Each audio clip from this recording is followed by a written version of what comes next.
वो बारिश की भयानक रात थी। पूरे गांव में काले बादल छाए हुए थे और भयानक बिजली कड़क रही थी। मीना और उनकी माँ अपने कमरे में सो रहे थे, लेकिन तभी किसी ने इनका दरवाज़ा तेजी से पीटा और दरवाजे पर किसी जानवर के पंजे के खरोचने की आवाज़ आ रही थी। मीना और उनकी माँ ये सब देखकर बहुत ज़्यादा घबरा जाते हैं। डरते हुए मीना अपने घर का मेन दरवाज़ा खोलती हैं तो वो देखती हैं कि एक रहस्यमय और अजीब सा दिखने वाला आदमी एक पेड़ के नीचे खड़ा था और उनकी ही तरफ देख रहा था। इसके बाद क्या हुआ जानेंगे आगे की कहानी में। लेकिन कहानी में आगे बढ़ने से पहले हर बार की तरह अपने इष्ट को याद जरूर कर ले, क्योंकि क्या पता आपके दरवाजे पर भी किसी अनजान शक्ति की दस्तक हो जाए। तो चलिए शुरू करते हैं आज की कहानी।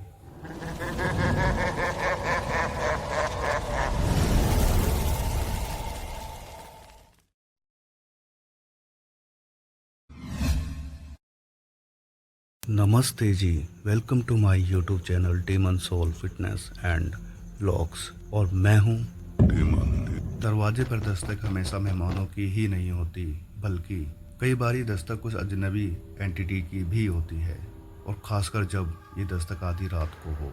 एक ऐसी ही दस्तक मीना के घर के दरवाजे पर भी हुई थी। ऑब्वियसली यहाँ पर हमने इनका नाम बदला हुआ है, क्योंकि जिन्होंने ये कहानी हमें भेजी है उनकी रिक्वेस्ट थी कि हम उनका नाम और उनके गांव का नाम डिस्क्लोज़ ना करें। हम उनकी रिक्वेस्ट को पूरी रिस्पेक्ट देते हुए उनकी आइडेंटिटी रिवील नहीं करेंगे। मीना राजस्थान के गांव, जो कि काफ़ी पिछड़ा हुआ इलाका है, आज भी इस गांव में अधिकतर लोगों के मकान कच्चे हैं। उस गांव में मीना अपनी माँ के साथ अकेली रहती हैं। इनके पापा कई साल पहले गुजर गए थे। उनके जाने के बाद इनके घर में मीना, उनकी माँ और एक बड़ी बहन बचे थे। मीना की बड़ी बहन की शादी इन लोगों ने लगभग 2 साल पहले कर दी थी और अब घर में केवल मीना और उनकी माँ ही थे।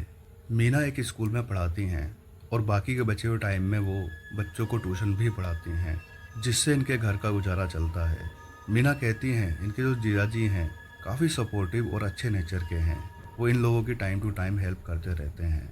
ये बात पिछले साल की है। वो बारिशों के दिन थे और उस दिन भी बारिश लगी हुई थी। गांव के इलाकों में बारिश के मौसम में लाइट काट दी जाती है, जिससे कि कोई दुर्घटना ना हो जाए। और उस दिन भी गांव की लाइट गई हुई थी। शाम से रात होने लगी थी, लेकिन बारिश रुकने का नाम ही नहीं ले रही थी। चारों तरफ काले बादल घिरे हुए थे। बिजली के कड़ाकों के साथ गांव का नज़ारा काफ़ी डरावना लग रहा था। मीना कहती हैं कि वो और उनकी माँ कमरे में सो रहे थे। तभी किसी ने उनके घर के मेन दरवाजे को नॉक किया। कोई उनके दरवाजे को तेज तेज पीट रहा था और बीच बीच में दरवाजे पर खरोचने की आवाज़ आ रही थी, जैसे कि जानवर अपने पंजे को दरवाजे पर मार रहा हो। मीना और उनकी माँ ये आवाज़ें सुनकर चौंक कर उठ जाते हैं। ये दोनों काफ़ी घबराए हुए थे कि आधी रात को इतनी तेज़ बारिश में कौन हो सकता है। ये दोनों काफ़ी डर गए थे कि कहीं कोई चोर या डाकू ना हो। मीना और उनकी माँ दरवाज़ा ना खोलने का फैसला करते हैं। थोड़ी देर बाद दरवाज़ा खटखटाने की आवाज़ आनी बंद हो जाती है और ये लोग राहत की सांस लेते हैं कि ना जाने क्या मुसीबत आने वाली थी। अच्छा हुआ टल गई, लेकिन कुछ ही देर बाद वो आवाज़ फिर से आनी शुरू हो गई और फिर से कोई इनका दरवाज़ा पीट रहा था। मीना गुस्से से कहती हैं कि माँ, मैं जाकर देखती हूँ कि कौन है बाहर जो इतनी बुरी तरह से दरवाज़ा पीट रहा है। मीना की माँ कहती हैं कि बेटी, तुम्हारा जाना ठीक नहीं है, मैं जाकर देखती हूँ। इस पर मीना सोचती हैं कि उनकी माँ एजिड हैं और बारिश में भीग गई तो बीमार पड़ जाएंगी। मीना कहती हैं कि माँ, आप अगर बारिश में भीग गए तो बीमार हो जाओगे, मैं जाकर देखती हूँ, आप फिक्र मत करो। मीना हाथ में एक डंडा पकड़े हुए अपने घर के मेन दरवाजे पर जाती हैं और दरवाज़ा खोलकर देखती हैं तो एक आदमी उनके घर से थोड़ी दूरी पर एक पेड़ के नीचे खड़ा है। और वो आदमी मीना से बोलता है कि माफ़ करना, आप लोगों को इतनी रात को तकलीफ़ दी। मीना उस आदमी से गुस्से से कहती हैं कि ये कोई तरीका है आधी रात को किसी का दरवाज़ा खटखटाने का। मीना उस आदमी का चेहरा ठीक से नहीं देख पा रही थी, लेकिन उस आदमी ने अपने हाथ में एक बैग पकड़े हुआ था। वो आदमी मीना से बोलता है कि मैं माफ़ी चाहता हूँ, मैं इस गांव के पास से गुजर रहा था और मेरी गाड़ी ख़राब हो गई, इसलिए इस तेज़ बारिश में इस गांव की तरफ थोड़ी देर के लिए पनाह लेने चला आया। मीना को उस आदमी पर डाउट हो रहा था कि कहीं ये कोई लुटेरा तो नहीं है और घर के अंदर आकर जांच पड़ताल तो ना करे। वो गुस्से से दरवाज़ा बंद करके जल्दी से कमरे में आ जाती हैं और सारी बात अपनी माँ को बताती हैं। अब ये दोनों माँ बेटी काफ़ी डर गई थी कि कुछ अनहोनी ना हो जाए। इतनी रात को हम किसको अपनी हेल्प के लिए बुलाएंगे। ये लोग डरे हुए ये सब सोच ही रहे थे कि फिर से इनका दरवाज़ा आते तेज बजने लगता है और ऐसा लग रहा था कि जैसे कोई गुस्से से दरवाज़ा पीट रहा हो। इस बार इनकी माँ मीना को बोलती हैं कि मैं जाकर देखती हूँ, तुम यहीं रुको। मीना की माँ दरवाजे पर जाती हैं और दरवाज़ा खोलती हैं तो देखती हैं कि वही आदमी उसी तरह पेड़ के नीचे खड़ा है जैसा कि मीना ने बताया था। मीना की माँ उस आदमी को कहती हैं कि बेटा क्यों हमें परेशान कर रहे हो, आप कहीं और जाकर पनाह ले लो। घर में जवान बेटी है और ये गांव का माहौल है। कहीं गांव वालों को पता लग गया कि हमने किसी अजनबी को घर में ठहराया हुआ है तो गांव में तरह तरह की बातें होने लगेंगी। इस पर वो आदमी मीना की माँ से काफ़ी रिक्वेस्ट करता है कि माँ जी थोड़ी देर के लिए अपने घर में ठहरने दो, जैसे ही बारिश रुकेगी मैं यहाँ से चला जाऊँगा। काफ़ी देर सोचने के बाद मीना की माँ को उस आदमी पर तरस आ जाता है और वो उसको घर के अंदर आने देती हैं। वो यही सोचते हैं कि हम गरीब लोग हैं, अगर ये कोई लुटेरा भी हुआ तो घर की हालत देखकर ही समझ जाएगा कि हमारे पास कुछ भी नहीं है। मीना की माँ उस आदमी को बरामदे में बिठा देती हैं और वो आदमी अपनी कहानी बताने लगता है जो कि उसने मीना को भी बताई थी कि कैसे उसकी गाड़ी खराब हुई और वो इस गांव में पनाह लेने चला आया। लेकिन एक हैरानी की बात जो मीना और उनकी माँ ने नोटिस की वो ये थी कि यह आदमी एक ही तरफ देखकर बातें कर रहा था, मतलब कि वो इन दोनों से आई कांटेक्ट नहीं कर रहा था। नॉर्मली जब इंसान आपस में बातें करते हैं तो एक दूसरे से आई कांटेक्ट करते हैं। और दूसरी बात, वो आदमी अपने पलकें भी नहीं झपका रहा था, जबकि आम लोग ही पलकें खुद ही झपकती रहती हैं। अगर कोई अपनी पलकें ना झपकाए तो आंखों में जलन और पानी आने लगता है, लेकिन वो आदमी बिना पलके झपकाए एक ही तरफ देखे जा रहा था। और इससे भी बड़ी हैरानी की बात यह थी कि इतनी तेज़ बारिश होने के बावजूद भी इस आदमी के कपड़े एकदम सूखे हुए थे, जो कि एक नामुमकिन बात थी। ये दोनों काफ़ी हैरानी से ये सब नोटिस कर रहे थे कि तभी वो आदमी बोलता है कि कुछ खाने को मिल जाए तो बड़ी मेहरबानी होगी। मीना की माँ मीना को चाय बनाने और जो घर में खाना बच गया था लाने को बोलती हैं। थोड़ी देर में मीना चाय और खाना लेकर आ जाती हैं। उस आदमी ने वो खाना ऐसे खाया जैसे कि कई सालों से भूखा हो और उसने कुछ ही सेकंड्स में वो खाना फिनिश कर दिया। ये देखकर मीना और उनकी माँ बहुत ही हैरानी से एक दूसरे की तरफ देखने लगते हैं। ये तो एक बार को फिर भी कोई डाइजेस्ट कर ले, लेकिन अब जो उस आदमी ने किया वो कोई नॉर्मल इंसान कर ही नहीं सकता था। उस आदमी ने इतनी तेज़ गर्म चाय को ऐसे पिया जैसे कि एक घूंट में पानी के गिलास को पिया हो। ये देखकर तो मीना और उनकी माँ श्योर हो जाते हैं कि ये कोई इंसान नहीं बल्कि कोई अनजान शक्ति है। ये दोनों काफ़ी डर गए थे। चाय पीने के बाद वो आदमी चुपचाप खड़ा होता है और घर से बाहर चला जाता है। मीना और उनकी माँ इतने डरे हुए थे कि उनकी कुछ भी पूछने की हिम्मत नहीं हो रही थी। मीना की माँ देखती हैं कि उस आदमी का बैग जो कि उस आदमी ने अपने हाथ में पकड़ा हुआ था उनके घर में ही रह गया है।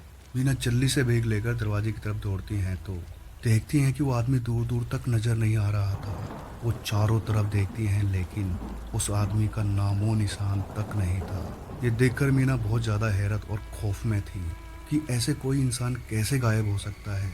वो सारी बात अपनी माँ को बताती हैं। अब ये दोनों काफ़ी डरे हुए थे कि पता नहीं कौन सी मुसीबत आने वाली है। ये दोनों डरते हुए उस बैग को खोलते हैं तो उसमें कुछ अजीब सी चीज़ें रखी हुई थी और उनके नीचे काफ़ी सारे पैसे रखे हुए थे।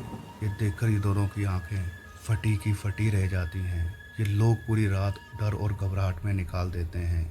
अगले दिन भी ये लोग रात की घटना के बारे में सोचे जा रहे थे और अगली रात को फिर से इन लोगों का दरवाज़ा उसी तरह नॉक होता है और खरोचने की आवाज़ आती है।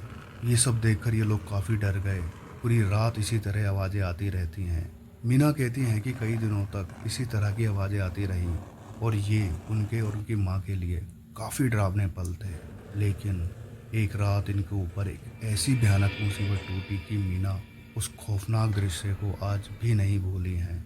एक रात मीना टॉयलेट के लिए उठी तो उन्होंने देखा कि उनके दरवाजे की दीवार पर कोई काला सियाह इंसान बैठा है और उस इंसान के पैर इतने लंबे थे कि लटक कर ज़मीन तक आ रहे थे और वो जो कोई भी था दिखने में बहुत ही खौफनाक था।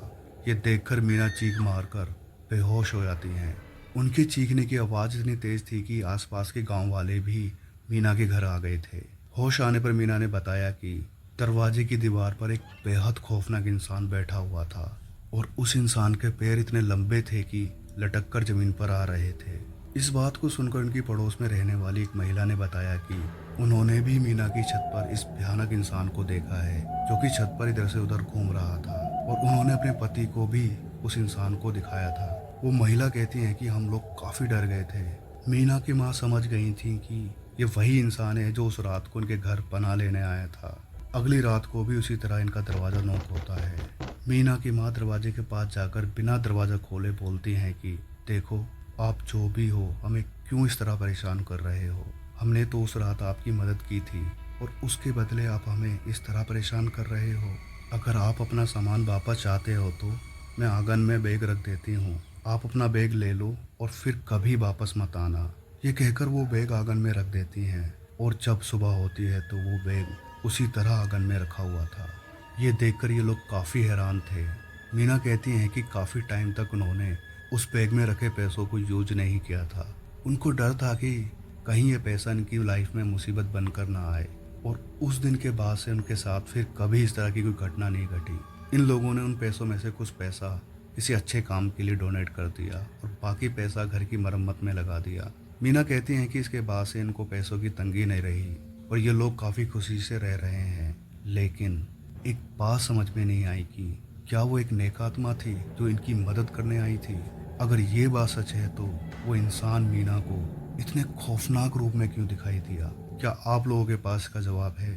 अगर है तो मुझे कमेंट सेक्शन में ज़रूर बताएं। और आज की ये कहानी आपको कैसी लगी वो भी कमेंट सेक्शन में ज़रूर बताएं। अगर आपको ये कहानी अच्छी लगी है तो इस वीडियो को लाइक शेयर कमेंट जरूर करें और अपनी फैमिली एंड फ्रेंड्स के साथ जरूर शेयर करें। अगर आप लोगों के साथ भी ऐसी कोई रहस्यमय घटना या कहानी घटी है तो आप मेरे साथ शेयर कर सकते हैं। मेरे इंस्टा का लिंक और ईमेल आईडी का लिंक डिस्क्रिप्शन में दिया गया है, आप वहां जाकर उसको शेयर कर सकते हैं। इस तरह की और सच्ची डरावनी कहानी और घटनाएं सुनने के लिए मेरे चैनल को सब्सक्राइब कर लें, क्योंकि मैं इस तरह की सच्ची डरावनी और बेहद रोमांचक कहानियाँ और घटनाएं आप लोगों के सामने लेकर आता रहूँगा। तो बने रहिए मेरे साथ। मिलते हैं नेक्स्ट वीडियो में, तब तक अपना